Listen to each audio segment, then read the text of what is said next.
Okay, sure. Maybe 12 minutes. Sure. And I'll come back here. Okay. Sure, thanks.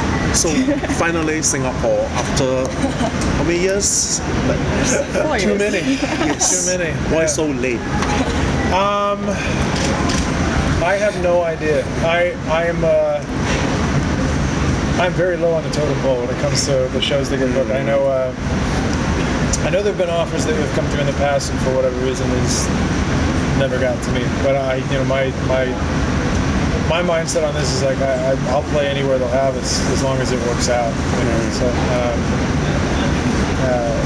I'm very, very happy to finally be out here. Your pre-Idol album, Analog Heart, a lot of fans love it. Just wondering, do you have any, are you closed off to the idea of performing any of the songs in public? Or? No. Analog Heart was a special record because that was such an experiment that I didn't record those songs with the intent of it being an album. It was more just I needed to demo stuff for my band at the time. Not really opposed to it. I think it's just with our shows we're normally afforded only so much time, and I really want to I like kind of putting as much new music as I can out there, and so unfortunately with that in mind, some songs kind of fall by the wayside. I know on the first tour we played Straight Ahead quite a bit. I played a couple unreleased songs and stuff like that. But yeah, I'm certainly not opposed to it. It's just kind of whatever fits naturally and what the band knows. It's more about what the band knows. So we noticed that recently you've been playing more and more acoustic shows. And is this any indication of your current music direction? Yes and no. There's certainly.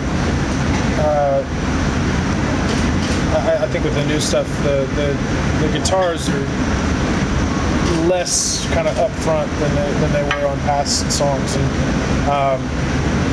so I mean, and obviously an acoustic guitar is going to fit that ideal maybe more than an electric, but really we're kind of toying around with more programming on the new stuff, and I say programming and I actually use this a lot when I'm talking to people that I'm working with, on songs and stuff. When I say programming, I mean more like Massive Attack or Nine Inch Nails than I do like Katy Perry or Lady Gaga. So, I really just I'm trying to. You want your songs to kind of be part of your identity, and then I think with that in mind, I'm certainly not completely just jumping ship on, being a rock-based pop artist or a pop-based rock artist or whatever it is. I'll still play guitar. It's still an important part of who I am. But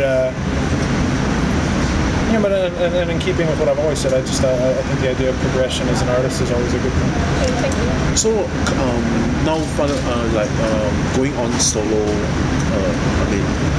how's the pros and cons? Is is there more freedom?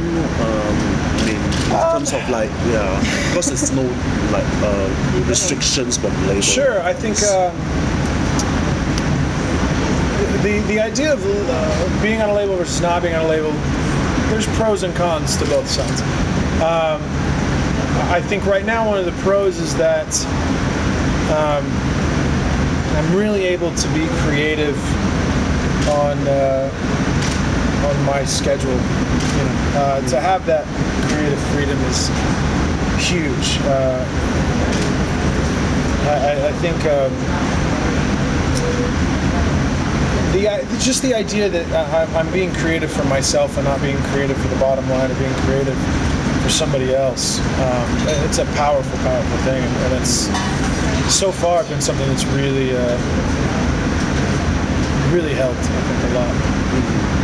So in the previous American Idol history, actually, there are not many huge success. People who actually make really good, because maybe it's how do you think about it? And it's do you think it's quite a pity because after the whole America chosen you, then the next year they chose you? Well, I think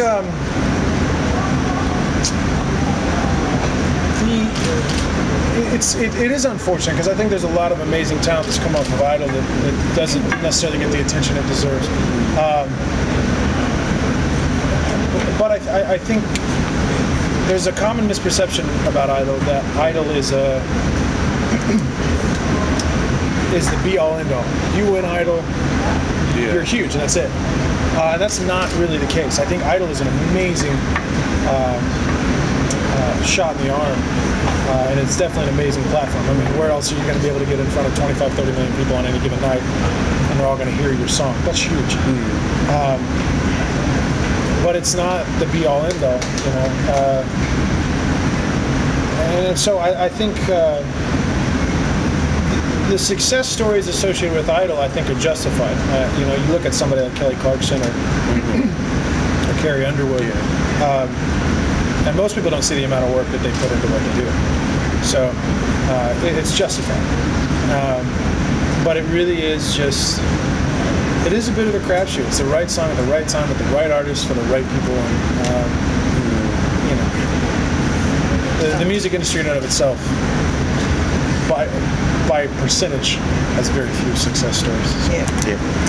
There is this new ABC show called Nashville, and you know you just moved to Nashville recently. Have you had a chance to catch it yet? I have not. I've been told by people in Nashville that I need to watch it, but I have not seen it. So I'm ignorant to. So then my next question will not apply. So another question then. Sure. You know, you and Andy, your guitar player, have been friends like forever, right? Long time. So do you ever guys like, you know, you travel a lot together? Like, do you guys ever get mad at each other? Or, you know, like. You know, Andy and I. We can fight like brothers from time to time, but I mean it's just that. You know, I love Andy like a brother, you know, and Andy's been incredible to be a part of this, you know, because Andy's a great artist in his own right. You know, he has his solo projects who have Heroes, and he has MWK, and so for him to want to be a part of this is huge.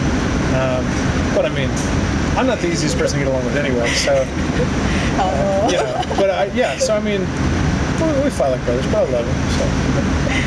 Okay, so you just released a new song called From Here to Zero, right? We haven't released it. Yeah, we played it. We would like to. We play it at shows. It hasn't been our latest song that we've released is the last song I'll Write For You that we put out back in May. So what's your inspiration behind From Here to Zero? I wrote that with Zach Malloy, and same guy I wrote Lie With, and he wrote. I was one of the writers on Come Back to Me. From Here to Zero, the story behind it is kind of professing your love from this person until your clock hits zero. You know, as I spoke about before, I think if ever there was a universal theme or a universal emotion that everybody can relate to, it's the concept of love. And that song obviously talks about it. So I've seen you on TV quite a while ago on the project. The means it's Extreme Makeover Edition. Sorry? Extreme Makeover. Extreme Makeover Home Edition. Yeah, that was. So it was like it's quite inspiring actually. So do you hope to do more projects like this in the future? Like absolutely. Yeah, that was. I forget exactly why that was such a crazy time. I remember.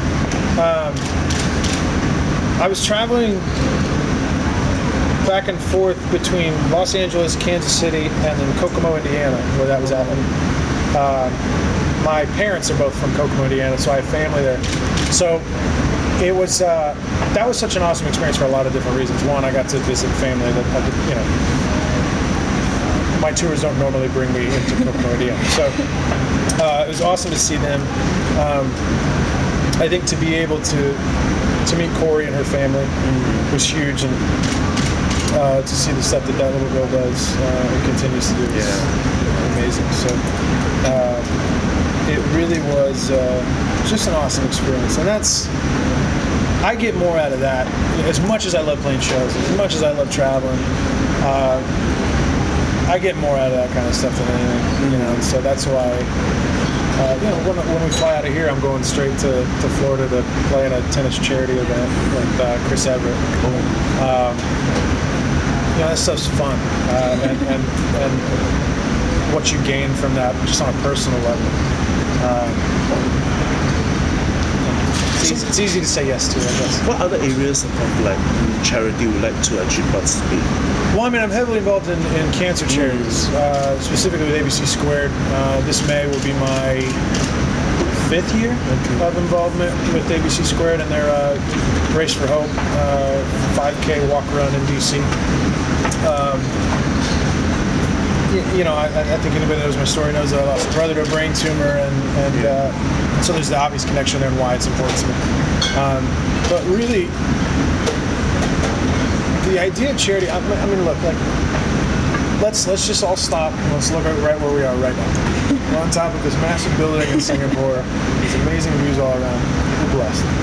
It's fair to say. And not everybody, in fact, most people don't ever get this kind of an opportunity. And so I just think being cognizant of that, I have this platform, and I may as well use it for something good. I have another question. Sure. Have you decided on your set list for Thursday's show? And if you have not, can I request for 2 songs? The set lists are usually, I say usually, are usually created about 15, 20 minutes before we go on. And that's just because I like to be able to kind of get as much of the pulse of the audience as I can beforehand.